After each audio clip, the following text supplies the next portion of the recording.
A ver, desde Perú. Ay, a ver quién está. Lo veo. Buenísimo, desde Perú, Maday y Bender Camacho, desde Nicaragua, Venezuela por acá. Bueno, muchas gracias. Qué bueno que se han sumado. República Dominicana. Qué bueno, bueno, genial. Tenemos un montón de gente de toda Latinoamérica que todos los meses se suma y está buenísimo porque compartimos a través de este medio diferentes experiencias, más allá dentro del país, que también tenemos gente que se suma, que podamos compartir experiencias con otros colegas de otros países. Así que bueno, bienvenidos. Esperamos un minutito más, Mari, vamos a tratar de respetar el horario y el tiempo de la disertante y de todos los que pudieron sumarse en horario. Ay, bueno, Álvaro, hola Álvaro, ¿cómo estás? También se está sumando, qué bueno que se sigan sumando más. Bueno, yo les voy a contar que a Marina la conozco hace unos años a través de Silvia González Ayala, cuando ellas empezaron con Silvina a, a realizar sus jornadas en Olavarría, que fui invitada y así la conocí a Mari, hace ya no sé cuántos años, Mari, hace varios años. Me parece que fue antes de la pandemia. Así que, bueno, a partir de ahí nos comunicamos con alguna frecuencia todos los infectólogos del interior del país. La pandemia hizo un gran quiebre y excelente, en realidad nos sirvió muchísimo.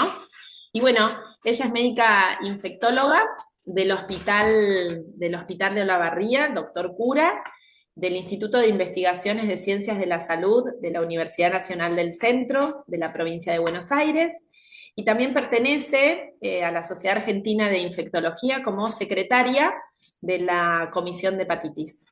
Así que Mari, es un grato honor tenerte hoy entre nosotros y que nos puedas contar tu experiencia, porque lo que hoy vamos a charlar es un poco la experiencia que ha tenido Marina a lo largo de sus años como especialista acerca del riesgo cardiovascular en los pacientes viviendo con VIH. Bueno, Mari, gracias por tu tiempo. Muchas gracias, Sole, por la invitación y muchas gracias a todos los que se conectaron. Vamos a intentar resumir un tema que es muy importante en algunas diapositivas, así nos queda tiempo para charlar hacia el final.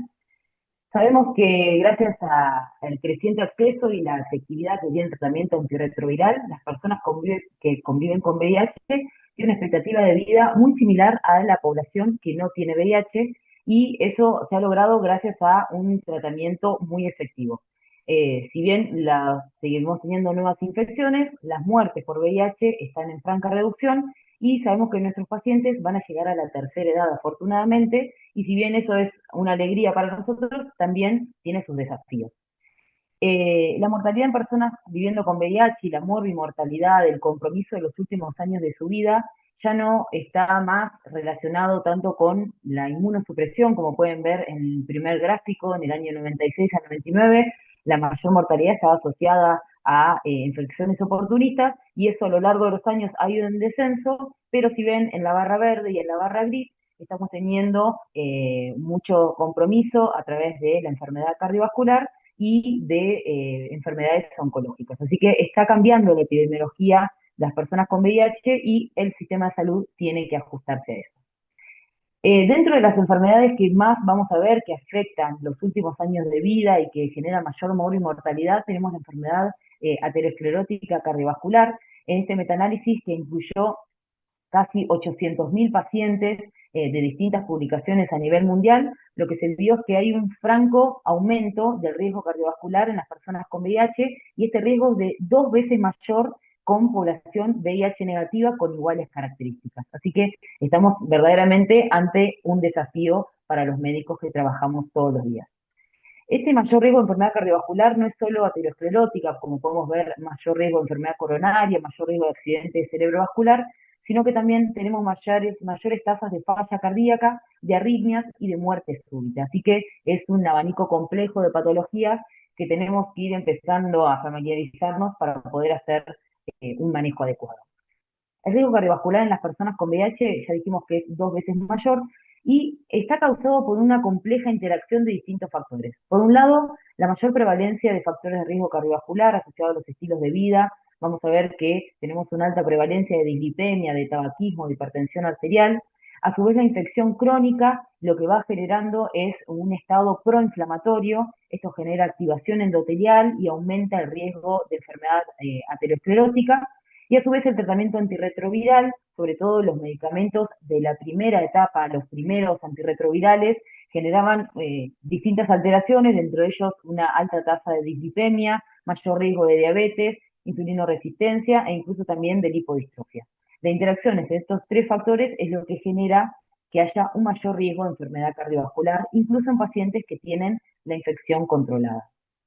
Nuestro grupo de investigación realizó un trabajo, una revisión sistemática publicada en el año 2020, donde lo que queríamos saber era qué porcentaje de los pacientes tienen un riesgo cardiovascular incrementado. Hicimos una revisión a través de PubMed y distintas otras bases médicas, e incluimos un total de 39 artículos con más de 13.000 pacientes, y lo que vimos que, de acuerdo a los distintos calculadores de riesgo, 20,4% de los pacientes que estaban incluidos tenían riesgo cardiovascular moderado alto, ¿sí? Casi uno de cada cinco en realidad tienen riesgo cardiovascular moderado alto, lo cual es un número para nada despreciable. Y no solo eso, sino que también vimos una elevada prevalencia de factores de riesgo cardiovascular. 39% de los pacientes tenían dislipemia, 33% eran tabaquistas, tensión arterial elevada casi un 20% y un 7,24% presentaban diabetes. Este trabajo fue citado por las guías del CDC en el año 2021, enfatizando la importancia de saber, de tener los datos actualizados de los valores, por ejemplo, de dislipemia en las personas con VIH. Y no solo un poco hablando de los factores de riesgo específicos de las personas viviendo con VIH, tenemos distintos parámetros.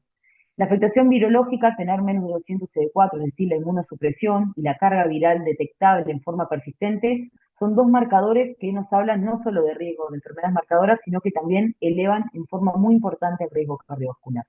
A su vez, la duración prolongada de infección, porque también esto nos expone al uso de antirretrovirales de la primera etapa, la presencia de marcadores inflamatorios. La proteína GP120 del VIH es una de las que más está asociada, incluso en personas que tienen la infección controlada, con la activación de la cascada proinflamatoria y elevación crónica de interleuquinas, de PCR, activación de monocitos e incluso activación de aumento del dímero D, que esto puede ser un marcador protrombótico.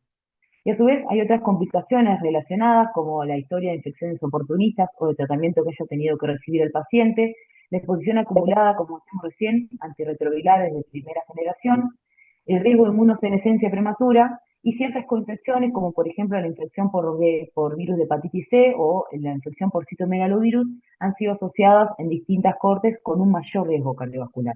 Así que el abanico de factores es bastante amplio. Dijimos que tenemos un riesgo cardiovascular elevado. Bueno, y en el consultorio, entonces, ¿yo cómo tengo que evaluar ese riesgo?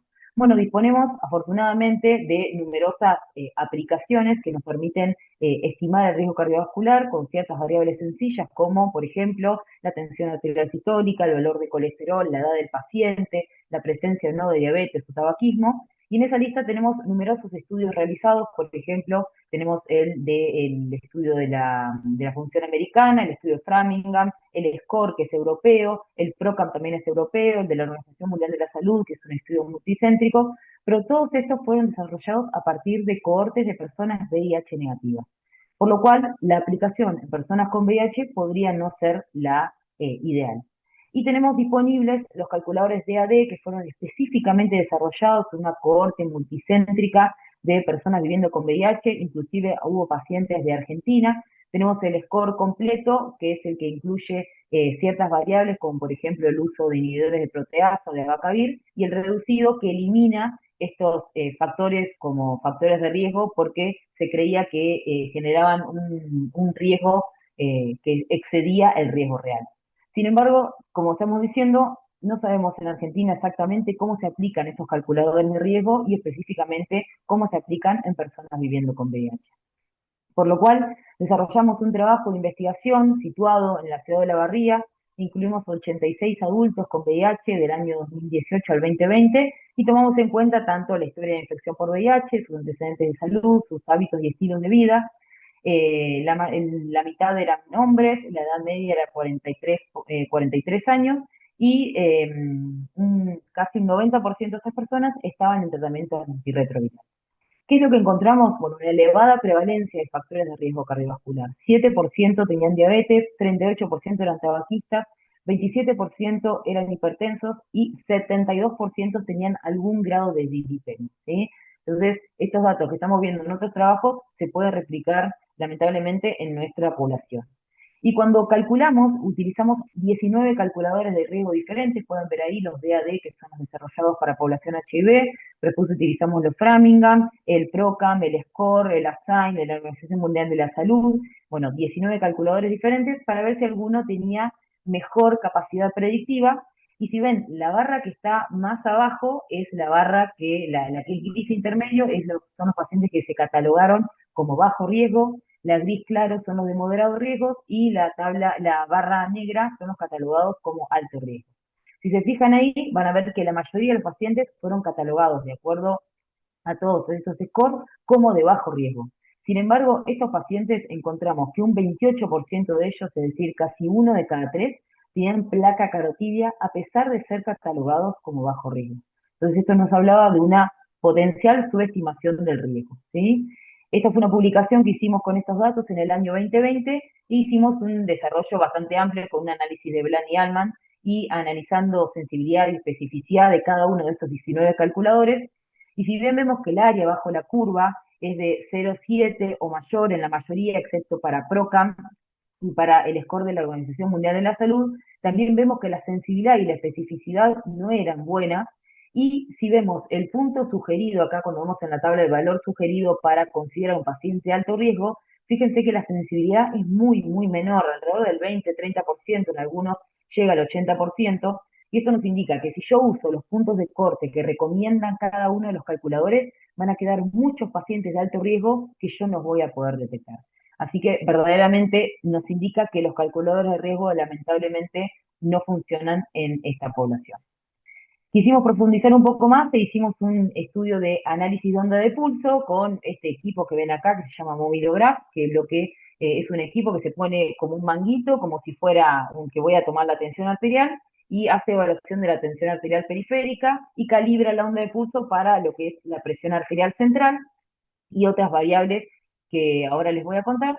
Y tomamos, en este caso, tuvimos tres grupos de investigación. Las personas con VIH eran 86, teníamos un grupo de individuos HIV negativos para hacer un grupo control, que eran 398, y tomamos un grupo de referencia de 1000 individuos sanos, que eran sujetos que no estaban expuestos a factores de riesgo cardiovascular, y a través de estos resultados de este grupo pudimos obtener lo que son los resultados esperados. Bueno, para esta edad y este género, ¿cuál es la tensión arterial esperada? Y de ahí vamos viendo cuál era la modificación que tenían las personas VIH negativas y las personas VIH positivas. Y uno de los datos más relevantes a nivel clínico es que las personas con VIH presentaron mayor frecuencia cardíaca respecto a los sujetos VIH negativos, 11 latidos más que los sujetos VIH negativos. Y esto no es un dato poco importante, ya que la frecuencia cardíaca elevada nos habla de disfunción autonómica y de mayor actividad simpática. Esto ya está descrito en algunas otras cohortes de personas con VIH y es muy importante tenerlo en cuenta porque es un factor de riesgo cardiovascular independiente. Tener una frecuencia cardíaca basal más de 80 latidos por minuto aumenta el riesgo cardiovascular. Así que no solo tenemos toda la parte de la enfermedad aterosclerótica, sino que la frecuencia cardíaca podría ser otro de los factores a tener en cuenta. Bueno, ¿qué recomiendan las sociedades científicas? ¿Cómo tenemos que evaluar a nuestros pacientes? Bueno, la Sociedad Europea recomienda la evaluación de riesgo cardiovascular en forma anual con los factores que estábamos mencionando anteriormente, y la Sociedad Americana reconoce el VIH como un potenciador de riesgo, que hay que considerarlo como si fuera similar a el riesgo cardiovascular que presentan las personas con diabetes, ¿sí? Este es el algoritmo de la Sociedad Europea que recomienda evaluar la tensión arterial, la coagulación, la glucosa y los lípidos, y me quiero detener específicamente en esto de los lípidos, ahora vamos a charlar un poco más, y cómo recomiendan la evaluación de las personas con VIH. Bueno, deberíamos tener una anamnesis con una historia clínica tanto de su infección por VIH como sus antecedentes cardiovasculares, antecedentes familiares, si hubo alguna enfermedad cardiovascular temprana en la familia, la historia de la infección por VIH, porque decíamos hoy que si ha tenido muchos años de infección o la medicación que ha utilizado anteriormente, eso puede ser un factor extra. Evaluación clínica teniendo en cuenta el peso, la talla, el perímetro abdominal, si no nos olvidemos del síndrome metabólico que es muy prevalente en esa población, tensión arterial y frecuencia cardíaca, ahí con signo de pregunta, eh, como otro de los factores que podríamos considerar. Y en estudios complementarios, glucemia, creatinina, colesterol total, LDL, HDL, triglicéridos y hepatograma. Todas estas es una evaluación sencilla, lo que pedimos en estudios complementarios también, pero todo esto implica que tenemos que tener en cuenta el riesgo cardiovascular global de nuestros pacientes y no solo considerar, por ejemplo, el LDL aislado, el colesterol aislado, la creatinina aislada, sino tener en cuenta que cada uno de estos puede ser un factor de riesgo cardiovascular, una pieza más en el rompecabezas que aumente finalmente el riesgo del paciente que tenemos adelante. Por lo cual, en el manejo estamos recomendando la modificación de los estilos de vida. La cesación tabáquica ha demostrado reducir un 50% el riesgo si la persona deja de fumar. Desarrollar una dieta saludable, sobre todo consumo de frutas, verduras, la dieta mediterránea es la aconsejada. Actividad física y control de peso para evitar el desarrollo, sobre todo, del síndrome metabólico. Y en tratamiento antirretroviral, acá puse riesgo-beneficio. ¿Por qué? Porque sabemos que como cada medicamento que podemos utilizar tiene sus complicaciones. Así que lo principal que tengo que tener en mente es que yo tengo que lograr el control virológico. Tal vez no lo puedo lograr con una medicación que sea totalmente inocua a nivel metabólico, pero si yo logro que ese paciente esté negativizado, ya le estoy reduciendo el riesgo cardiovascular enormemente. Tenemos que saber que los inhibidores de proteasa tienen mayor riesgo de dislipemia. El tenofovir es uno de los nucleosídeos que tiene mejor perfil, pero por el otro lado también tenemos el riesgo a largo plazo de complicaciones renales o de osteopenia. El abacavir van a ver que está discutido, hay algunas cohortes que dicen que las personas que reciben abacavir tienen mayor riesgo de tener infarto de miocardio, pero en otras cohortes de pacientes de VIH esto no se ha confirmado. Sin embargo, lo que se sigue recomendando es que si es un paciente de muy alto riesgo, abacavir no sería uno de los medicamentos que deberíamos utilizar. Y ahora estamos con este problema de mayor riesgo de aumento de peso con dolutegravir y TAF, que parecían drogas que metabólicamente iban a ser mucho más sencillas y con menor impacto. Ahora vamos a charlar un poquito más, pero el riesgo de aumento de peso obviamente trae aparejado riesgo de otras complicaciones. Así que el tratamiento antirretroviral tengo que intentar elegir la droga con menor impacto metabólico, pero lo principal es que tengo que lograr el control virológico. A su vez también el control de factores de riesgo cardiovasculares, control de tensión arterial, tratamiento de diabetes, uso de estatinas si es necesario, todo esto va a disminuir el riesgo del paciente. Y fundamental, si no me siento seguro, si necesito otra evaluación, seguimiento conjunto con cardiología y clínica médica. ¿Por qué digo conjunto? Porque a veces si la persona no está muy empapada del tema, no está sensibilizada con lo que es el aumento del riesgo cardiovascular. Entonces a veces pasa que uno deriva sin hacer el contacto adecuado con el colega y no se tiene en mente esto de que el riesgo cardiovascular verdaderamente es más elevado en las personas con VIH. Y a su vez, disponemos de algunos métodos complementarios si estamos en duda de si mi paciente es de alto riesgo o no, como por ejemplo el ecodoppler carotidio, que no solo puede medir la presencia de placas, sino el índice de íntima media, que eso también puede ser un marcador temprano de afectación cardiovascular, como para que nos ayude en la toma de decisión.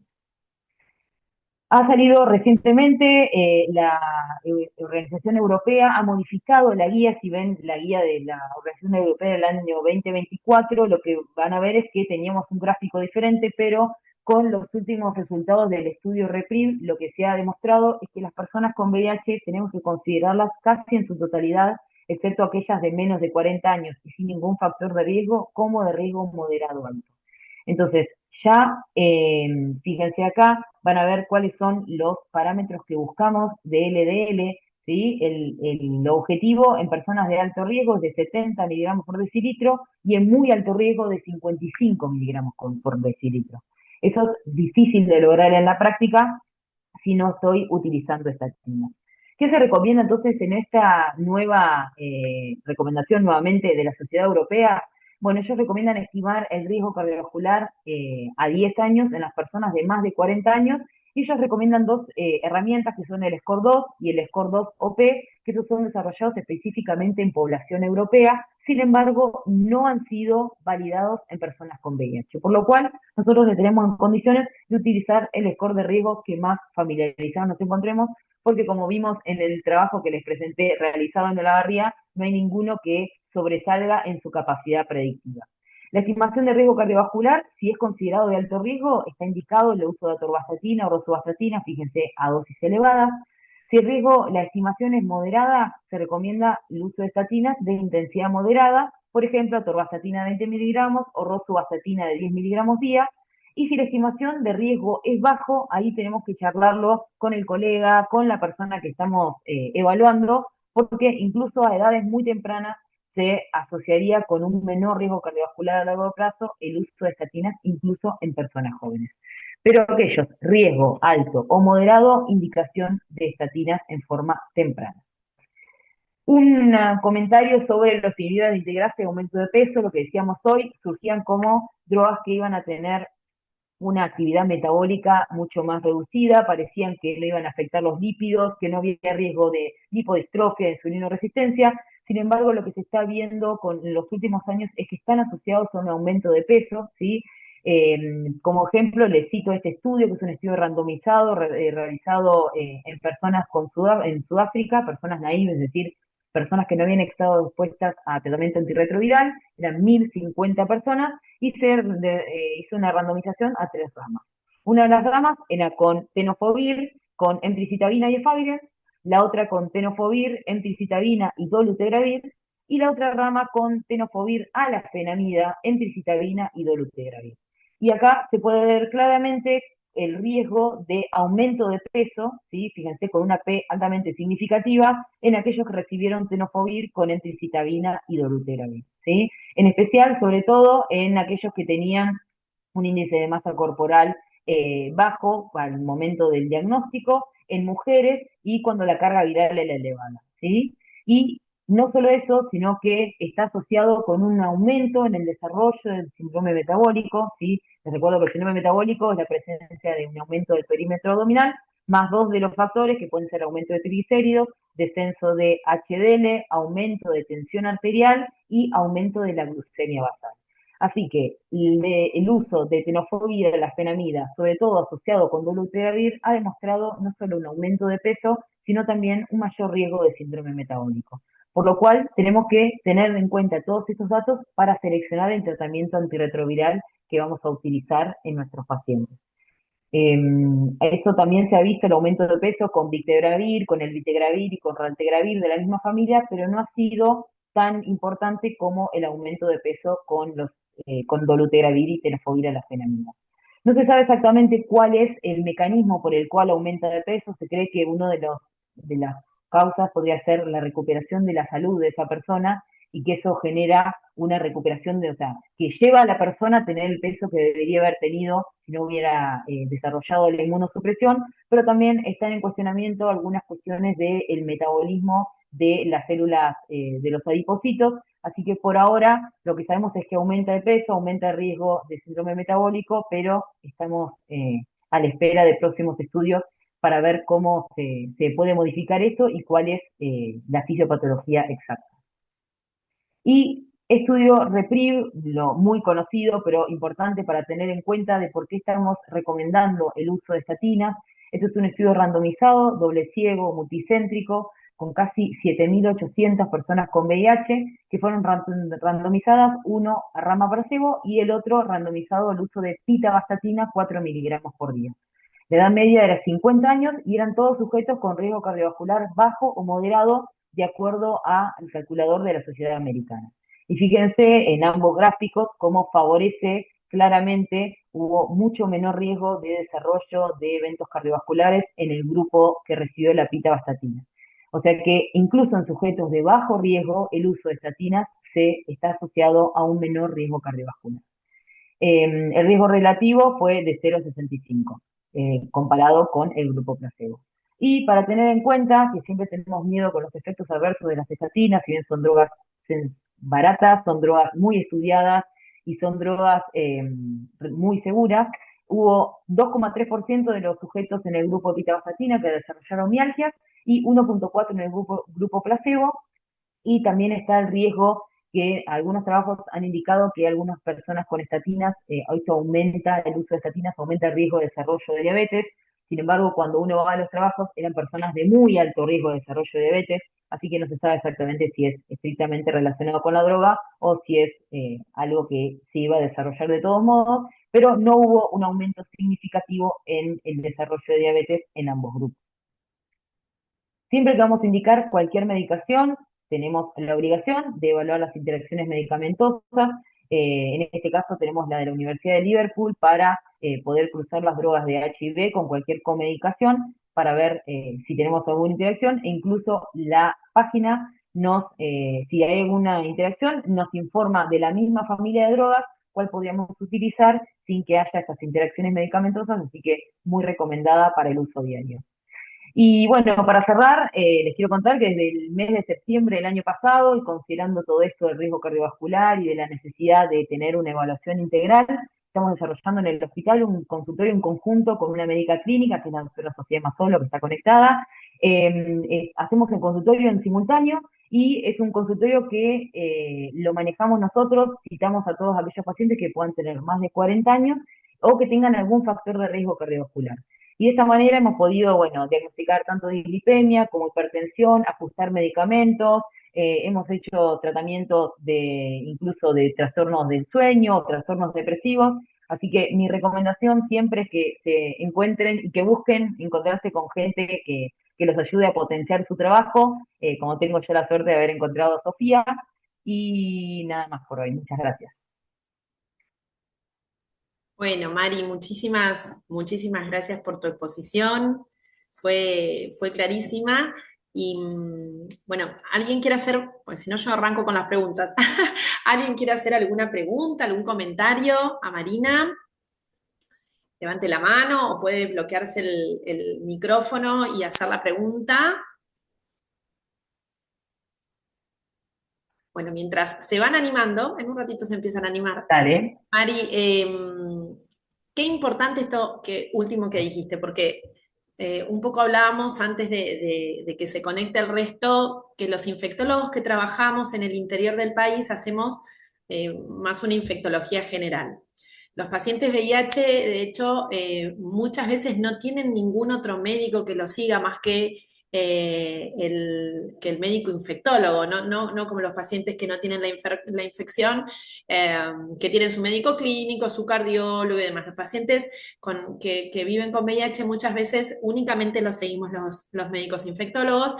Entonces, el empezar de a poco a armar redes de trabajo con otros especialistas desde el lugar que nos toque, o La Barría, que es una ciudad un poco más grande que donde estamos nosotros, que es Coronel Suárez, porque a veces es tan amplia la cantidad de patologías que pueden estar asociadas incluso hasta el tratamiento, que puede que se nos escapen cosas. Entonces, que vos hayas hecho alianza con Sofía me parece una tarea sumamente importante y loable y también empezar a reconocer un poco nosotros como especialistas que a veces no podemos abarcar absolutamente todo y esto es una gran ayuda. No sé cuál es tu experiencia, Mari.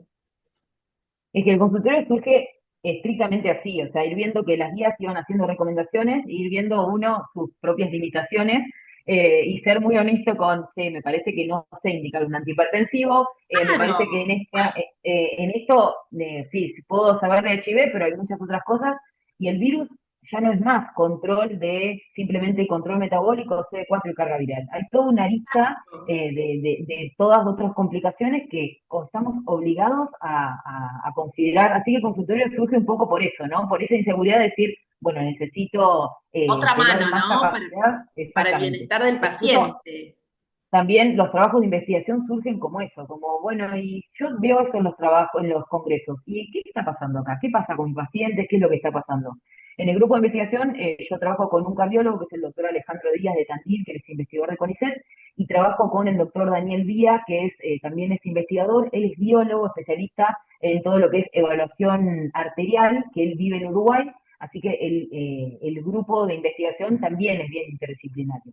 Y bueno, Sofía en el consultorio, la verdad es que es muy enriquecedor para mí porque también escucho un montón o me actualizo con cosas que verdaderamente no tenía en mente. Y esto que te decía, ¿viste? A veces me pasaba de derivar al paciente o al médico clínico, al cardiólogo, y que no había esta comprensión de verdaderamente tener en cuenta que son pacientes de muy alto riesgo.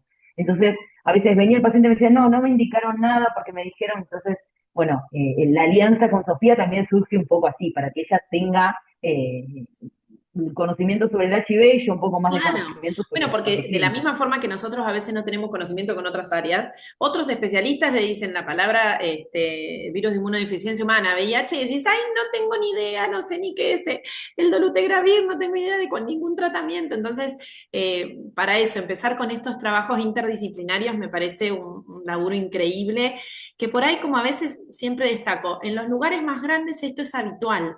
Lo tenemos que ir empezando a llevar a los lugares más chicos y del interior del país para que se puedan seguir realizando. A ver, acá hay algunas preguntas, Mari, que empezamos. Si podés, Dale, después escribir en el chat tu correo, que ahí preguntan dale. el correo.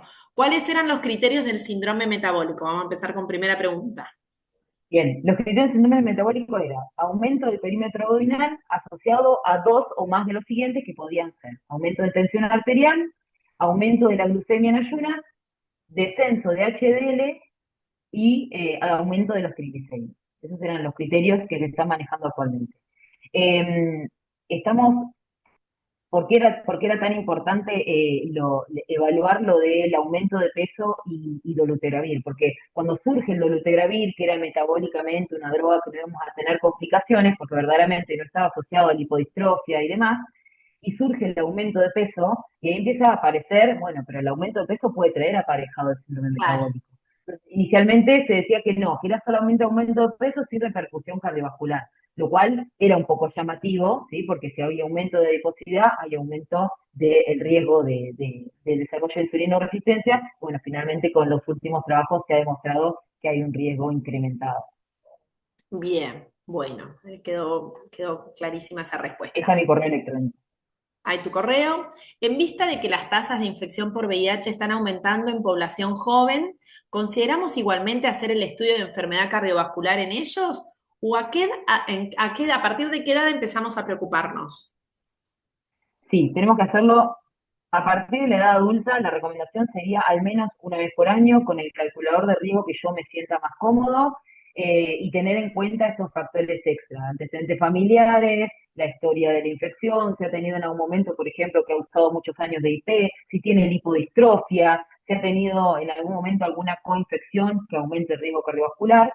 Eh, pero sí, desde temprana edad lo tengo que tener considerando porque se van a sorprender muchas veces de encontrar pacientes que parecían que era de bajo riesgo y no lo eran. Y por eso nosotros también incluimos esto de la evaluación de la placa carótida. Encontramos placa carótida en personas de 30 años. Entonces, Claro, hay que tener muy, muy en cuenta que verdaderamente son pacientes muy alto riesgo. bien. ¿Qué páginas gratuitas recomiendan para actualización? Y esta de la página de la Sociedad Europea, si uno pone EAC guías 2024 le va a salir y ahí está, hay una parte, incluso está una aplicación que se puede descargar en el teléfono, tiene una parte que dice comorbilidades asociadas al VIH y ahí está toda la parte de glicemia, hipertensión arterial, glucemia y demás, que no lo agregué porque iba a ser muy largo, hice hincapié solamente en las estatinas, pero ahí van a ver la página y la actualización esta que yo les mostré con los pacientes que se consideran de riesgo alto o de muy alto riesgo, eso si lo googlean, tienen que poner Interim Guidelines EAC y ahí les va a aparecer. Si Buenísimo. quieren después igual, si alguno me quiere escribir, se lo paso al correo Me lo pasás electrónico, por no hay mail. problema. Perfecto. Sí. Referente a los efectos adversos, el aumento de peso, si está asociado con, ay, no leo más bien, el antirretroviral en cuestión, ¿es que puede ser porque siente que se siente bien y empieza a comer bien y aumenta, o sea, el motivo es porque se siente mejor y empieza a Bueno, comer mejor y aumenta de peso? A ver, una de las hipótesis es lo que se denomina restauración de la salud, que sería la persona que, como dice ahí, se empieza a sentir mejor, mejor, empieza a claro. recuperar actividad, empieza a recuperar y eso genera un aumento del apetito. Por eso también se tiene en cuenta que puede ser por restauración de la salud, pero también se está sospechando que hay alguna alteración a nivel de metabolismo de los adipocitos, que por eso es que hay mayor ganancia de peso, mayor que la que uno vería si solamente se restaura la salud. Bien. En prevención secundaria usamos mucha doble antiagregación. ¿Hay alguna interacción o punto para destacar con el uso del clopidogrel? Y lo mismo cuando se usan anticoagulantes. Mira, acá lo que presenté yo hoy es específicamente de prevención primaria, es decir, la Vale, persona que no tuvo un evento muy cardiovascular. bien. Y en esos casos, si hay algún otro factor, por ejemplo, diabetes o hipertensión arterial, ahí se recomienda, pero por ahora las guías recomiendan el uso de ácido acetilsalicílico, de aspirina. Doble agregación, eso puede ser en prevención secundaria, pero ahí ya no está dentro de Bien. mis capacidades. Buenísimo, sí, sí, todo esto es prevención primaria, claro. Amparo Rodríguez pregunta a Clara, dice, gracias por la presentación. Quería saber en qué pacientes consideramos solicitar ecodoppler carotidio de rutina, teniendo en cuenta el riesgo aumentado de las dislipemias en este grupo de pacientes. Las guías recomiendan en este momento que sean mayores de 40 años y de acuerdo a los hallazgos vamos a ver cuándo lo tenemos que repetir. Y también en aquellos pacientes que yo no estoy muy segura de qué riesgo tienen. Tal vez yo le hago el calculador de riesgo, me da bajo riesgo, pero tengo lipodistrofia, tengo antecedentes familiares de enfermedad cardiovascular, tengo algún otro factor que me hace sospechar que hay un mayor riesgo, en esos casos estaría sumamente indicado. ¿Sí? La presencia de placa carotidia aumenta el riesgo cardiovascular 3 veces. Entonces, por eso es que es un estudio sencillo, accesible y que rápidamente me permite saber que ese paciente verdaderamente es de muy alto riesgo. Perfecto. Bien, bueno, muchas felicitaciones, varios que te felicitan, Mari. ¿Alguna otra pregunta? ¿Hace cuánto que están con el consultorio con la doctora, con la médica clínica, con En Sofía? septiembre del año pasado empezamos, en ¡Ay, es septiembre reciente, 2024. reciente! ¡Bien! Y reciente, pero bueno, la verdad es Han hecho un que montón, nos ha sí. traído muchas satisfacciones. Claro. Esto, en realidad, esta presentación es parte de mi tesis de doctorado, que estoy pronta a rendir en el mes de julio, así que bueno, me sirvieron como Para para hacer practicar. Nos la enseñamos práctica, a exactamente, nosotros y sí, vos vas practicando, así que buenísimo. Nos exactamente. enseñás un montón. Nos enseñaste hoy un montón de cosas. ¿Alguien más quiere hacer alguna pregunta? No Bueno, lo aclaré, pero sabemos que, bueno, las personas con VIH tenemos que tener la vacunación al día, pero también vale aclarar que la presencia de patologías infecciosas respiratorias como neumonía neumocóxica o influenza aumentan muchísimo el riesgo cardiovascular. Entonces, el uso de la indicación de vacuna antineumocóxica y antigripal al día también es otro factor para prevenir las complicaciones cardiovasculares. vale la aclaración y más en esta época del año. Yo no sé si ustedes están viviendo lo mismo, bueno, sacó el ministerio el aumento de influenza. Ay, pero nosotros en esta ciudad es increíble el diagnóstico de influenza que estamos teniendo, además de COVID, pero Sí. impresionante. No sé si a ustedes en Sí, Olavarría pero les está sucediendo lo mismo, pero impresionante la muchos cantidad cuadros de fiebre de... superior, tanto en consultorio como ya pacientes internados y demás, y influenza es lo que más se está circulando totalmente. Sí, En sí. segundo lugar, COVID, y en tercero, sincicial respiratorio. Pero influenza este año se lleva la mayor cantidad de casos. Hay que rever la vacunación, evidentemente, ¿eh? Tenemos que evaluar cómo vamos con la inmunidad. Bueno, acá Alice te hace un comentario, excelente trabajo, muy interesantes los aportes, saludos desde médica infectóloga, ella de la Dirección de Farmacología del Ministerio de Salud de Mendoza, y Romy Capitanelli desde Córdoba Capital. Acá pregunta Nayib, ¿qué tipo de patologías son las que se ven más en el consultorio de clínica? Bien, en este consultorio que empezamos con la doctora Mazzolo, lo que vemos es sobre todo riesgo cardiovascular y también aprovechamos para hacer, por ejemplo, screening oncológico, revisar que tengan el Papa Nicolau al día, ver qué pacientes hay que indicar la colonoscopía, todas esas cosas Y que evaluarla el son PSA, parte ¿no? Que a del veces también nos seguimiento, olvidamos. exactamente, son parte del seguimiento integral de un adulto y en esas cosas, sí, fundamentalmente patologías cardiovasculares y screening oncológicos son los que más vemos. Pero bueno, después surgen en la consulta de hipotiroidismo, trastornos del sueño y también a veces para el paciente es difícil salir del consultorio del infectólogo, que es un lugar donde se siente seguro. Es claro. una persona conocida, alguien que lo conoce, que sabe su historia, entonces eh, también la presencia del infectólogo, nosotros hacemos consultorio en el mismo consultorio, en el mismo Espacio escritorio estamos las físico. dos, exactamente, el mismo espacio físico, entonces eso también ayuda a que la persona se suelte, le pueda contar a ella y se genera la verdad que una interacción espectacular.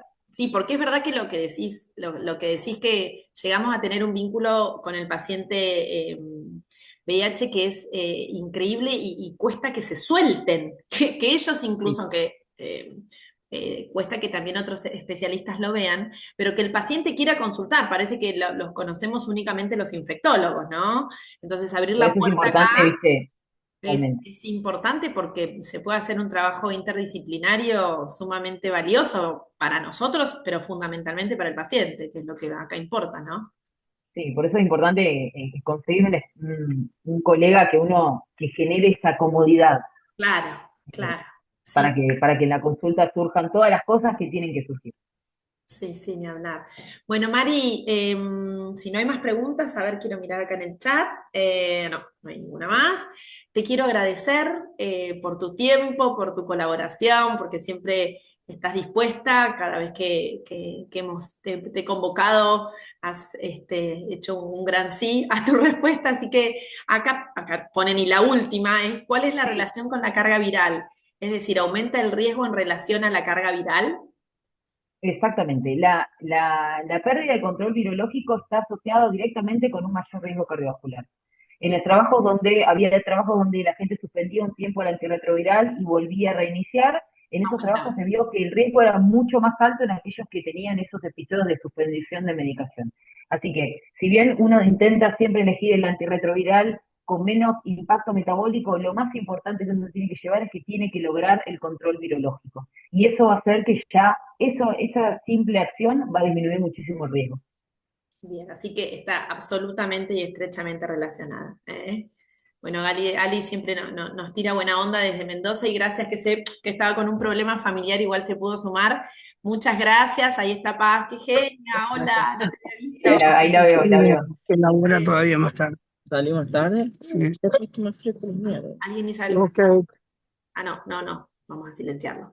Bueno, Mari, muchísimas, muchísimas gracias. Esta clase, esta charla que hizo la doctora va a quedar grabada en el canal de YouTube que se llama Infecto Viral, al que se pueden suscribir en forma gratuita cuando quieran.